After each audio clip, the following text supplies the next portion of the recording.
Hello alkane and haloarene part 1 याच्यामध्ये आपण MOP of haloalkanes आणि haloarenes बघणार आहे आणि properties of haloalkanes part 2 मध्ये बघणार आहे। एमओपी ऑफ हॅलो अल्केन्स पहिल्यांदा अल्कोहोलचे 4 रिएक्शन ROH त्याच्यावर SOCl2 पायरिडीन दिलं तर RCl तयार होतं बाय डार्झन्स रिएक्शन इथं लिहायचं राहिलंय। जर HX सोबत रिएक्शन केली तर कार्बोकॅटायन फॉर्म होते रिअरेंज इफ पॉसिबल। नंतर PX3 म्हणजेच रेड फॉस्फरस X2 सोबत रिएक्ट केलं तर RX तयार होते आणि H3PO3 तयार होते आणि तेच PX5 सोबत रिएक्ट केलं तर RX तयार होते त्यासोबत HX आणि POX3 तयार होते। आता हे 4 रिएक्शन अल्कोहोलचे झाले। आता फ्रॉम हायड्रोकार्बन्स मध्ये पहिल्यांदा अल्केन बघू। अल्केन मध्ये R असते, R सोबत हायड्रोजन पण असते, त्याच्यावर Cl2H केलं तर free radical substitution reaction RCl तयार होते। आता आपण पहिल्यांदा अल्काइन बघू। अल्काइन मध्ये आता 3 रिएक्शन्स आहेत।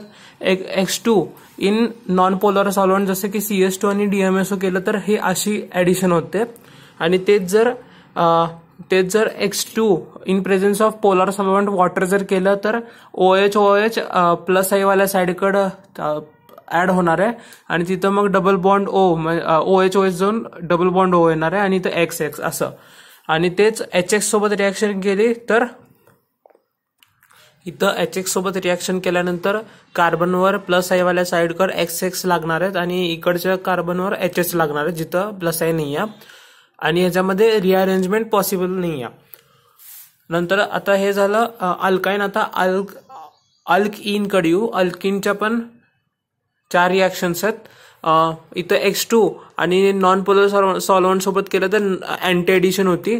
तेच पोलर सॉल्व्हंट जसे की वॉटर सोबत घेतलं तर प्लस आई वाल्या साइडकडे OH आणि दुसरीकडे X ऍड करायचं।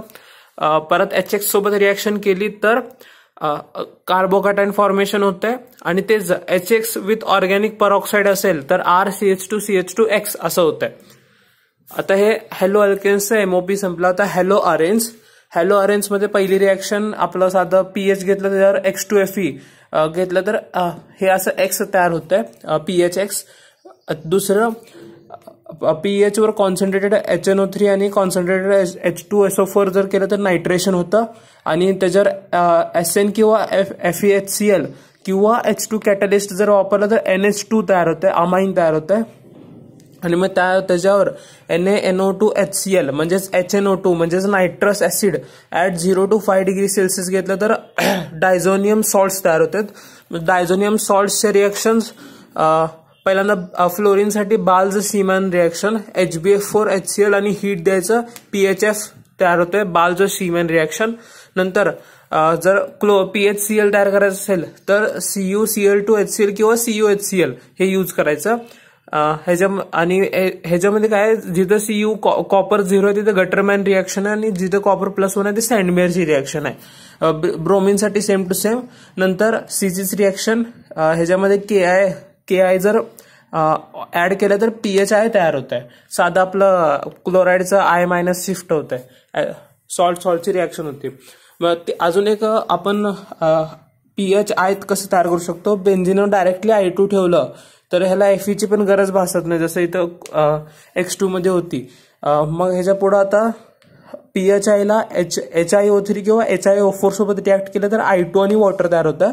तेच HNO3 सोबत रिएक्ट केलं तर I2 प्लस वॉटर तर तयारच होतं त्यासोबत NO2 म्हणजे नायट्रोजन डायऑक्साइड पण तयार होतं।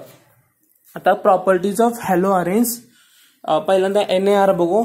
NaR मध्ये शक्यतो तर NaR होत नाही, भरपूर हाय कंडिशनला होते। मग PHCl आहे त्याच्यावर NaOH+ दिलं 623 केल्विन आणि 300 ATM ला, तेव्हा हे PHOS तयार झालं।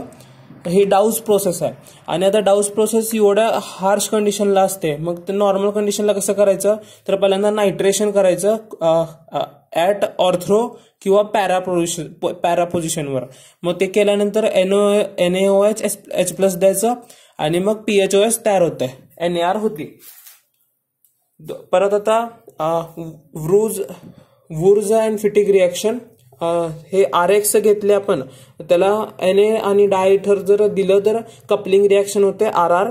वुर्ज रिएक्शन जर नुसतं नुसतं हायड्रोकार्बन साध्या हायड्रोकार्बन मध्ये झाली, तेच अरोमॅटिक मध्ये झाली तर ती फिटिक रिॲक्शन, आणि दोघांमध्ये पण झाली तर वूरचं फिटिक रिॲक्शन.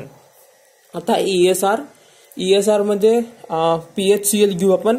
PHCl ला Cl2Fe दिलं तर हे आता ह्याच्यामध्ये मेजर जे आहे ते पॅरावाला पोझिशनवाला मेजर असणार आहे. सगळ्यांमध्ये पुढे मेजर दिलेलं आहे. हे झालं क्लोरिनेशन. नंतर नायट्रेशन कॉन्सन्ट्रेटेड HNO3 आणि H2SO4 दिल्यावर, नंतर सल्फोनेशन ओलियम म्हणजेच H2S2O7 किंवा फ्युमिंग H2SO4 जर दिलं तर हे असं पॅरा पोझिशनवर ऍडिशन होतं. परत आता हे दोन्ही जे आहे ते फ्रिडल क्राफ्ट अल्कायलेशन आणि फ्रिडल क्राफ्ट असायलेशन रिॲक्शन आहे. पुढं आता ह्याच्यामध्येच ग्रिग्नार्ड रिएजंट आहे पण ते वेगळं घेणार आहे.